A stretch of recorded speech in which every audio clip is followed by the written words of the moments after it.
Hoya guys, back to our YouTube channel. Thanks for your great support. Guys, ndo William Ruto ameanza kujikojolea venye tunazungumza.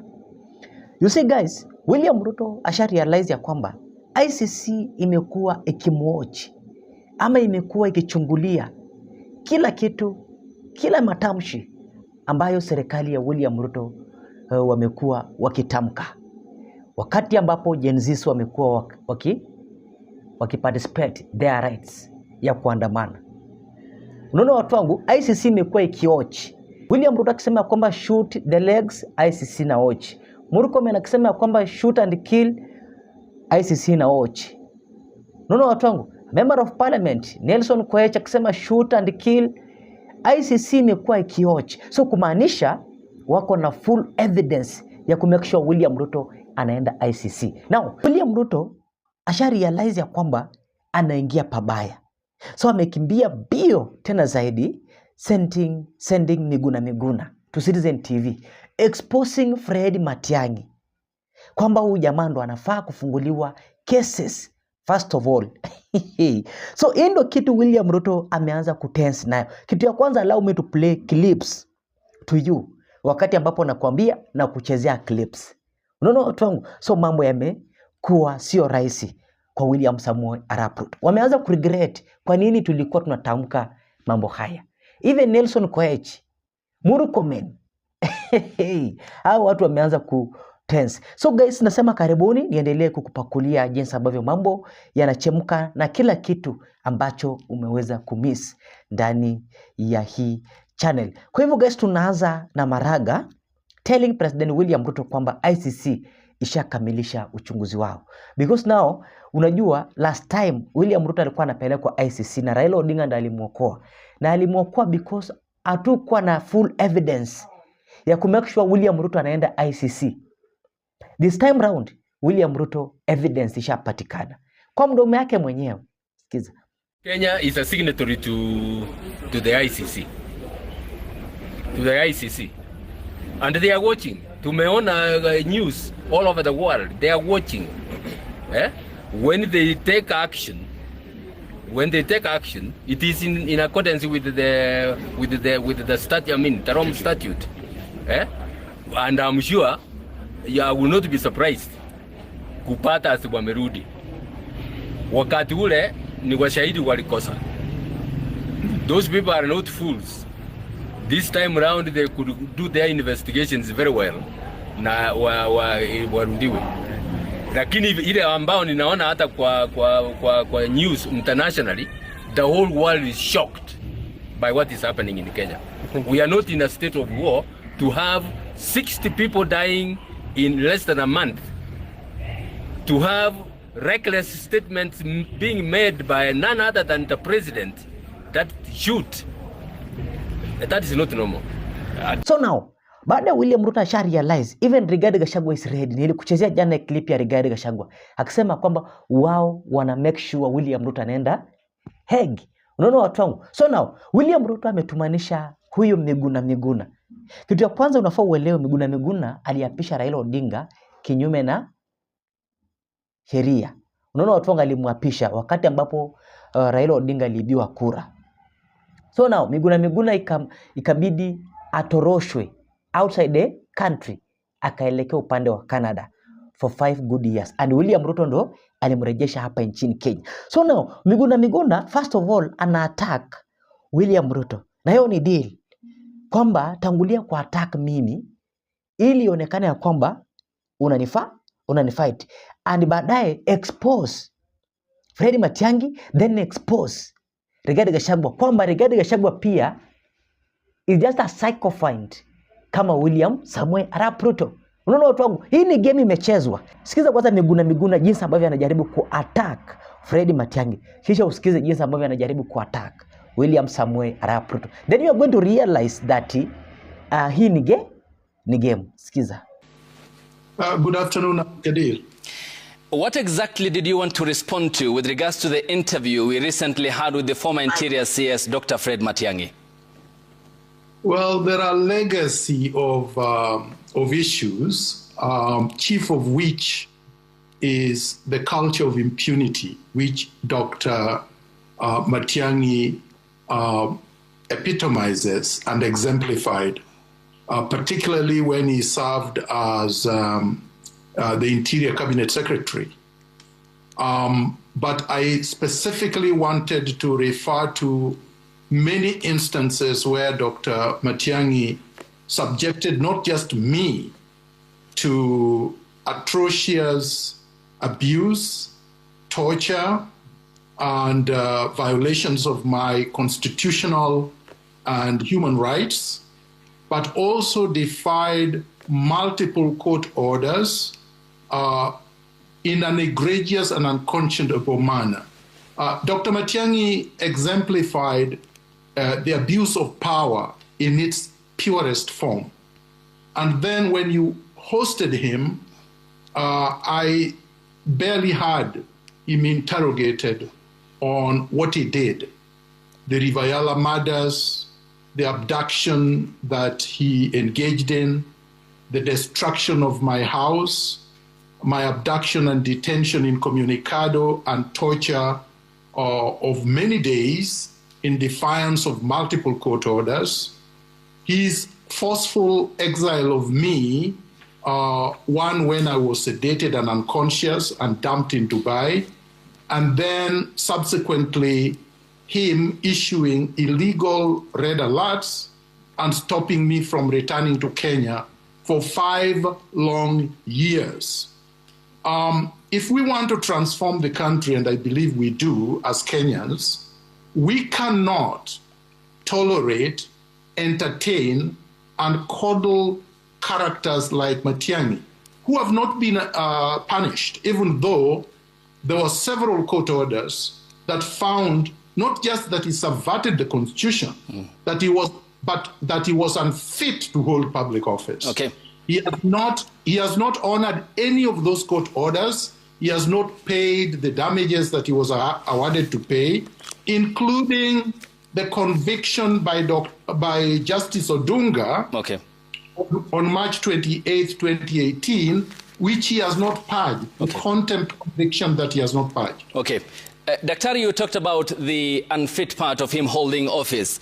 But where then do you draw the line? Because you supported the appointing authority, President Uhuru Kenyatta, whose government was accused of gross human rights violations, and including the nil objectivity in terms of implementing the TJRC report, which had received more than 40,000 submissions, including exiling Kenyans, including you in 1988-87, and also the Wagala massacre and land injustices in Kenya. Where is the moral authority? You see, the problem with the Kenyan media, including yourself, is that instead of embracing your role, which is enshrined in the Constitution, to speak truth to power, to represent public interest, to advocate for public interest, and to be able to project accurate historical facts, you are engaged in propaganda. Uhuru Kenyatta was not president in 1987 when I was detained and exiled by President Moi.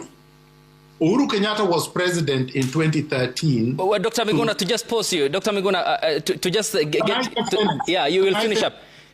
So that you get it correct, Dr. Miguna, allow me to point this out. But you allow me to finish my statement first. Dr. Let's be civil and we stick to the issues. What I pointed out was the question of the moral authority here. You have accused Dr. Matiang'I of the Rivayala killings, agreed, rights of Kenyans were violated. But you supported the appointing authority in 2017, whose administration, when the TJRC report was launched, had virtually nil intention to implement it for Kenyans who were exiled out of their country, who were killed during the Wagala massacre, whose lands were forcefully taken to get justice. That is the administration whose candidate you supported in 2017 and who was the appointing authority of Dr. Fred Matiang'I. You are distorting things, Mr. Abdikadir. And I'm going to correct you, and please don't interrupt me. Because if you interrupt me and I don't interrupt you, then we cannot engage in a civil conversation. Number one, you are trying to run away from the fact that it was Uhuru Kenyatta and Dr. Matiang'I who invaded my house and destroyed it on the 2nd of February 2018. I don't want you to run around and to avoid that fact. I could not have supported the destruction of my house. Of course, after I was abducted and tortured in violation of the Constitution and all my rights, and in defiance of court orders, Dr. Matiang'I went on television and released a statement after 6 days of my torture, brutal torture, which you refuse to acknowledge. And I have a copy of what Dr. Matiang'I released to the media, and I will read it. I, Fred Matiang'I, PhD, EGH, Cabinet Secretary, Ministry of Interior and Coordination of National Government, responsible for immigration matters, blah, blah, blah, hereby declare that Miguna, who is not a citizen of Kenya, and whose presence in Kenya is contrary to national interest, be removed from Kenya to his country of origin, Canada, and further direct that the said Miguna remain in prison custody while arrangements for removal are being undertaken. Mm-hmm. He signed this on the 6th of February 2018 after Justice Wakiaga had issued an order of habeas corpus directing Dr. Matiang'I to release me, and after Justice Kimaru had issued repeated orders for my release, and that if he had any charges against me, he should take me to court. You're trying to run away from that. Okay. You see, the problem with the Kenyan media is that you have never even showed the destruction of my home. You've never actually even played clips of it. You have never played the clips of my torture. You've never played clips when Dr. Matiang'I violated and defied court orders and took me to the court in Kajiado, and then forcefully removed me from Kenya on the 6th of February 2018, and for him to have done the same on March 26th, and continue to do so in violation of many, many court orders. You're trying to run away from that, but I will not allow you, because that's why I came today for this interview. All right. I'm not going to go back to where you want to go back to, because that has nothing to do with what I came here to talk about. Okay. And I'm going to focus on violations and egregious abuses that Dr. Matiang'I engaged in. Yes. Dr. This is my passport, Dr. Matiang'I actually destroyed, physically destroyed. Okay. This is my valid Kenyan passport. Okay. Let's talk about these issues, because if we don't, we are not going to help this country. Point taken, Daktari. And you have always championed for the cardinal principle of constitutionality. We'll talk more about that. This was just a starter of what will be forthcoming, including the status of your cases, the remedies that you are seeking from the government, why are you not on the ground, and also the violations of the rights of other Kenyans, and your support for President William Ruto in 2022, and some of your controversial tweets on the broadcast. Daktari, stay. No, watu wangu. So, hapo hivyo amekuwa aki-attack Fred Matiang'I. And I want you to continue listening, guys. Because hii video iko na more than 37 minutes. Na nataka usikize step by step. And pia nataka usikize hiyo part ambayo Miguna alikuwa na attack William Ruto. But kabla ufike pale, guys, nataka usikize kuna kakilipu hapa ya Babu Owino telling the president the truth. Kwamba wakati ambapo uliingia mamlakani, intention yako haikuwa kushoot and kill. It was just to serve. Na kama leadership yako ingekuwa bora, then Wakenya wangefanya nini? Wangekurejesha mamlakani. Unaona watu wangu? But I want this message to reach to President William Samoei Arap Ruto. But tutafanya aje? Che tutafanya ni kumake sure tuna like video ili wa recommend kwa watu wengine. Sikiza. His Excellency Daktari William Samoei Ruto. The main reason why you looked for power, and you are voted in, is for you to be a better person and to better lives. You are not elected to be a bitter person. Be better, don't be bitter.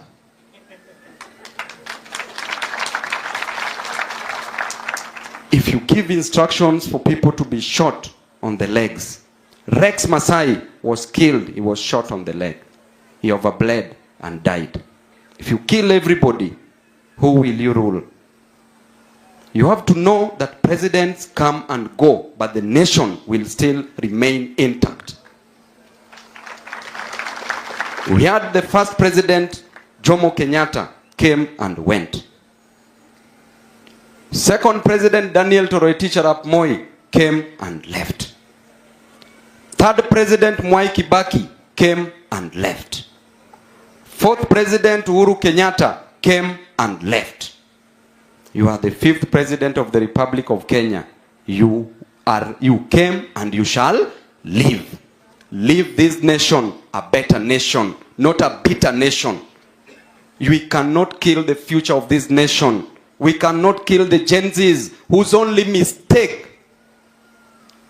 mistakes are to look for jobs, are to ensure that the cost of education is cheap. These parents you are seeing here ni mama mboga, wanafanya kazi kwa mashamba, hawajawahi shika shilingi 20,000 kwa mkono hivi. Then unaweka the cost of education to be 100,000, 300,000, 600,000 for medical students. How do you want them to educate their children who are going to help them in the near future? But if they tell you that, you become bitter. Mr. President, be better. Don't be bitter. The Gen Z's only mistake is to advocate for the high cost of living to be lowered, to ensure that the overtaxation, Kenyans are not overtaxed. Only that. Why don't you give us a solution? Why do you want to be a missionary leader instead of a visionary leader? A leader with a mission to kill this nation. A leader with a mission to destroy the future of this nation. A leader with a mission to steal, pilfer, defraud from Kenyans. Be a visionary leader. A leader who wants to transform the lives of Kenyans for the better.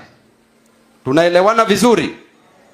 Sisi wote tunajua na kifo pia tuogopi. Kwa sababu hii dunia, nobody is living alive. Nobody will exit alive, including those who are killing us. They will not exit alive. The only way to exit hii dunia is through death. Naona watu wangu, politely, hiyo ni message ya Babu Owino. And nilikwambia kwamba Miguna alitumwa na William Ruto to attack William Samuel Arap Ruto himself. Skiza. Dear. So I will explain. I really welcome that opportunity. So Article 1 of the Constitution says this, and I will read. All sovereign power belongs to the people of Kenya and shall be exercised only in accordance with this Constitution. That's 1.1. 1.2 says the people may exercise their sovereign power either directly or through their democratically elected representatives. That tweet is anchored strictly on that article. Essentially what it does is that the Kenyan people, when they enacted this constitution, gave themselves the sovereign power to either exercise those powers directly or to do so through their democratically elected representatives. If the so-called democratically elected representatives fail to discharge their duties pursuant to the Constitution, as Ruto has done repeatedly, not just in 2024, but 2025, and recently by ordering that Kenyans who protest should be shot in the leg, essentially to be shot with live bullets. The people have a right to recall in whatever way they deem necessary William Samoei Ruto from the position they placed him in 2022. And Ruto cannot begrudge the people for doing that because he has violated every single trust that the people vested on him. And that's a right the people have. In fact, one of the beautiful things that I watched recently on social media is the young man from Kisumu who said, the people shall, mandatory.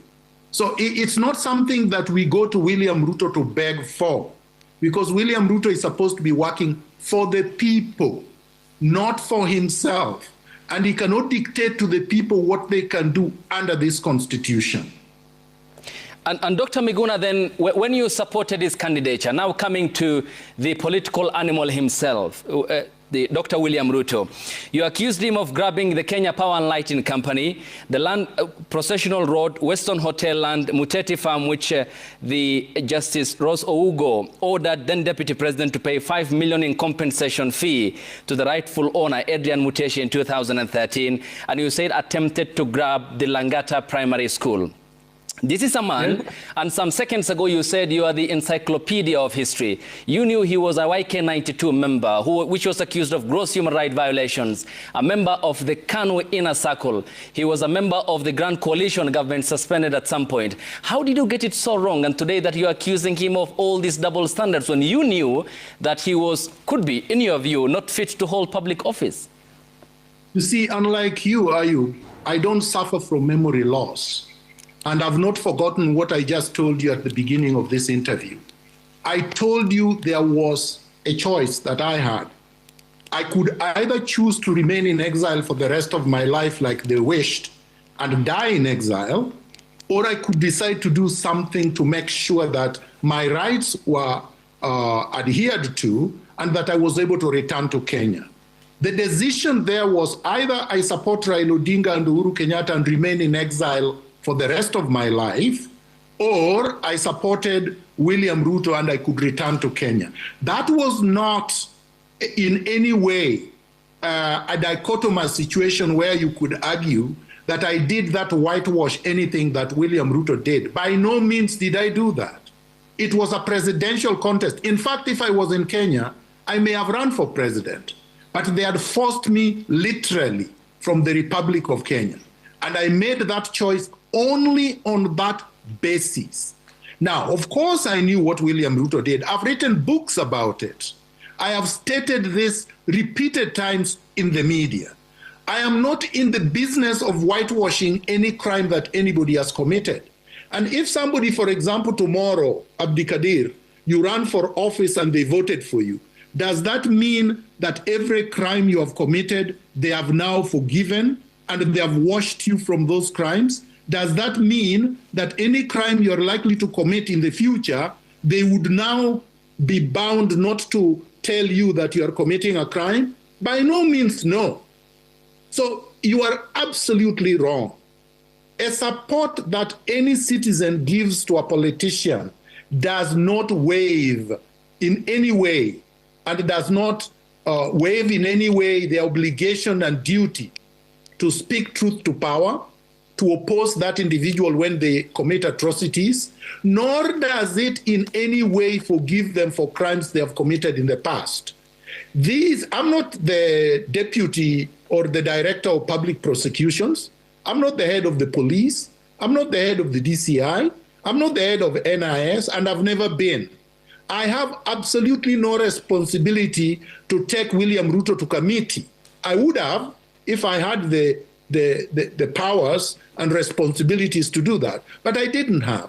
So I don't understand your question, because you are implying that by voting, I somehow, in some contortion, forgave William Ruto for everything that he has done. How come you have never asked that question to, let's say, Rigathi Gachagua? He was with William Ruto. Nobody has asked him that question. How come you've never asked this question of all the people? Say, for example, Githongo. He supported Raila Odinga. Even Raila Odinga has done so many other things. That question, this question is only placed on Miguna's feet. You know why? Because the media somehow is more scared of Miguna than they are scared of Ruto, who is violating the media's rights. But I'll deal with it. And I'm dealing with it. Yeah, so Dr. Miguna, it's good. Then we are sticking to the issues. So let's deal with the issues, because your argument is then that the violations of your rights and what was committed then, knowing the history of the man you supported, had clearly outweighed the general public good of what he was accused of, including his public record. To this question, to this question, allow me to proceed, Dr. Miguna. And then you hailed his speech, which he delivered on the 30th of June 2022, and you said it went far beyond one of the best, and laid down his manifesto. He talked about, you say, he, William Ruto, about everything that I, Miguna, have been saying since 1987. And that is why I hail his speech. You meant his manifesto. Only 14 of the 281 pledges made in that document has been implemented. I mean, it seems then, even if you knew him, you just got it so wrong, Dr. Miguna. No, Ayub, you are wrong. And in fact, I would have appreciated if you actually showed my the tweet that you're reading from.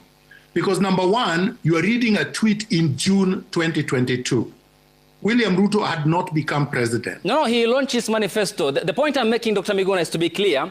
When he mentioned... Can I answer the question? And allow me to be clear, Dr. Miguna. Allow me to be clear so that you get the question right and you don't... I got your question. Yeah, you don't, your question. Allow me to point out this.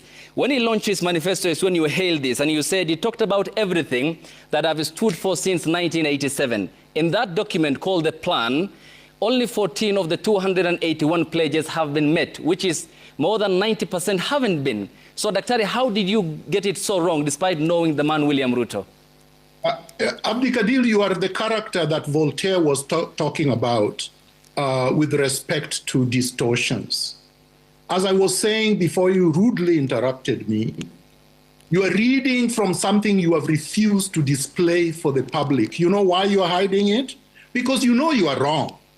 You are referring to something that was tweeted in June 2022, before the elections. So when William Ruto launched his campaign and his manifesto, the manifesto was good. Nobody can say the manifesto was bad. And so if I praise a manifesto that is published and which is actually positive, I am being correct. Show me any part of that manifesto that I said was good that was not good. Now, when you move now 3 years later, which is where you are doing your contortions, when now you come to 2025, 3 years and a half later, and William Ruto has not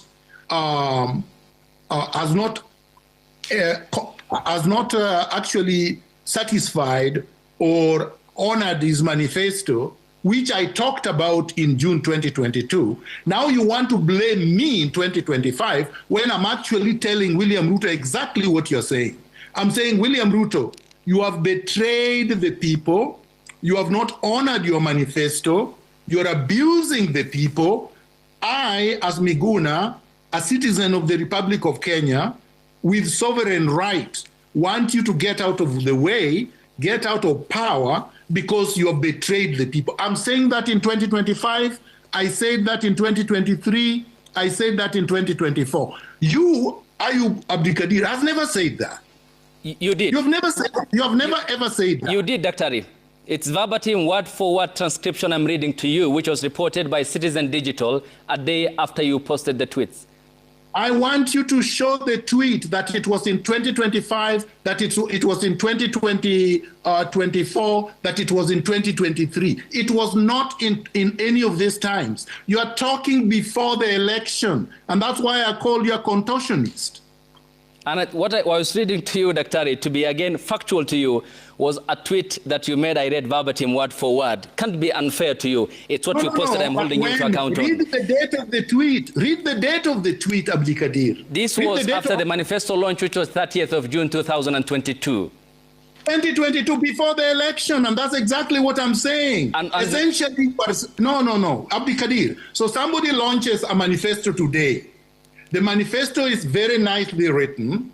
The manifesto addresses issues that I support. I should not say that the manifesto is positive when it is.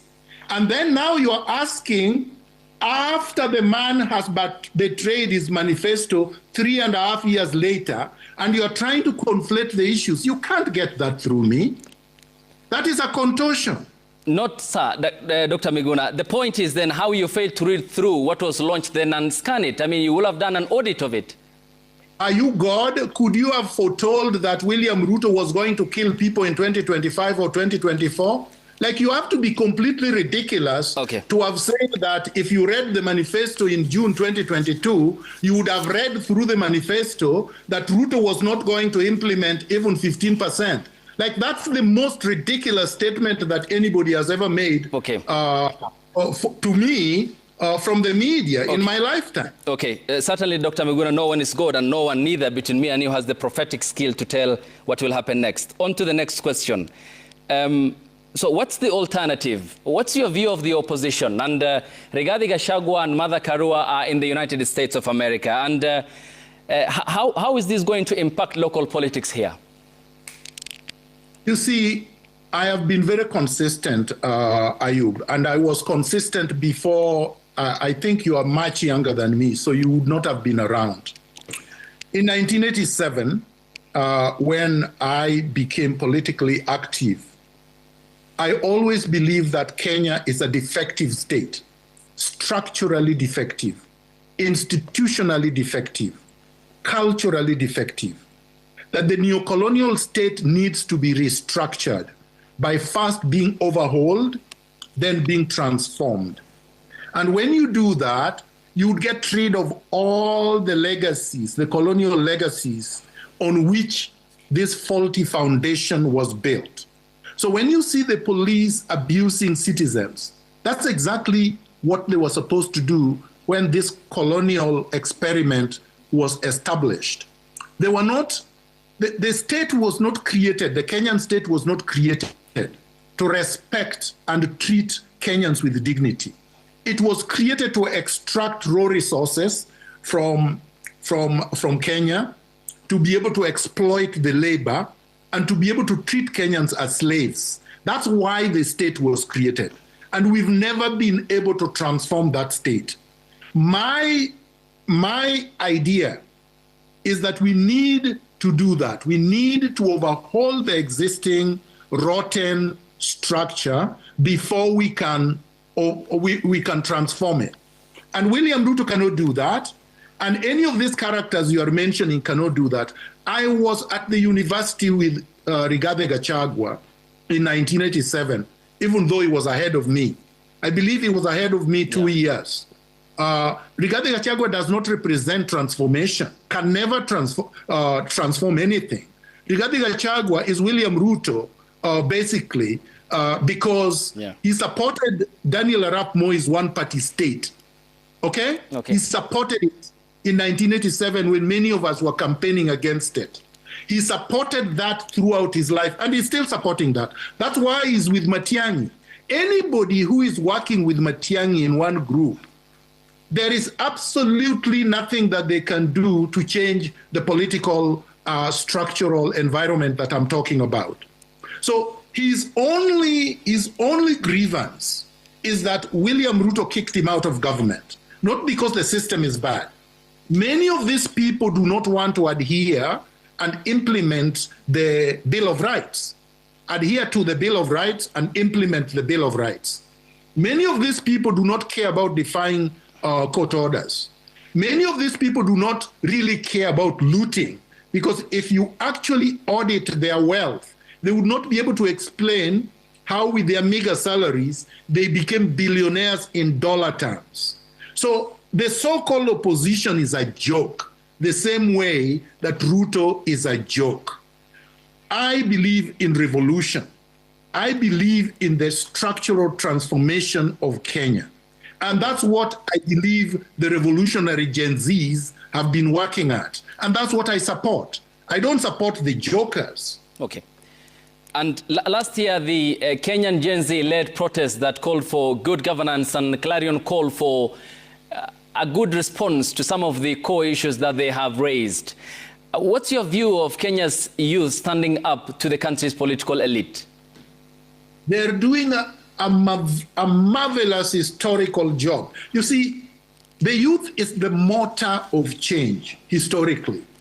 Whether you go to the French Revolution, whether you go to the Russian Revolution, whether you go to the Cuban Revolution, whether you go to any other revolution, the most recent being the Burkina Faso revolution that is being led by Captain Traore.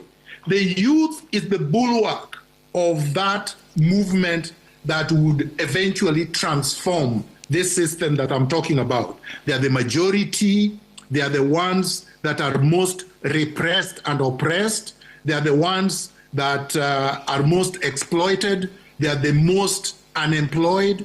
They're the most in terms of being homeless.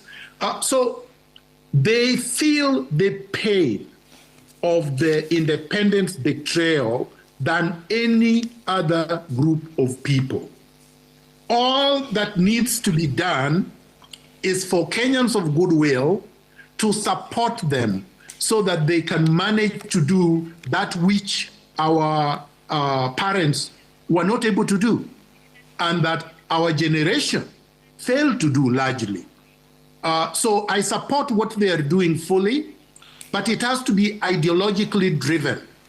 It has to be ideologically driven because ideology is the software of politics. Okay. If you don't have ideology, you cannot lead any transformative change because you would not have the software on which to do that.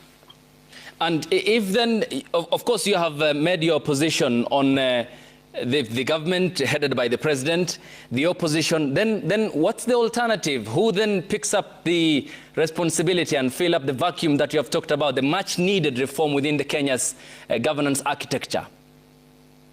Because this country does not belong to Ruto, the looter, liar, and the terrorist who is terrorizing Kenya and his regime. And the group that basically are on the other side were part of this team, essentially, ideologically, politically, economically. These are transactional actors in the Kenyan political environment. They are merchants of impunity. Now, the only other side, because you are trying to, the question implies that these are two sides. They are not two sides. They belong to the same side. This is almost like a palace disagreement. So members of the palace disagreed and are now fighting over the spoils. But we have the real alternative, the people. We have the exploited.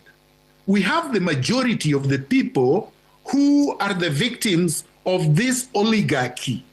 That is the solution.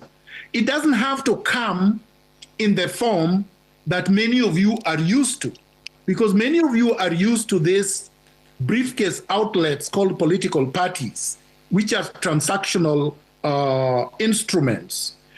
Those are the ones that you see as alternatives. When Che Guevara and Fidel Castro led the Cuban Revolution in 1959, many people talked just like you. They said, oh, which is the group that is going to replace Batista?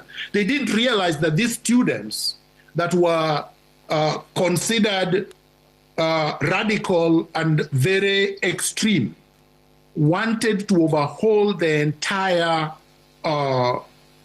oligarchical system so that they can bring a new thing. That is what the youth in Kenya, that's why they call themselves tribeless, organic, and they are also saying leaderless. Okay. Leaderless because if they were to announce who their leaders were or are, the state, this transactional state,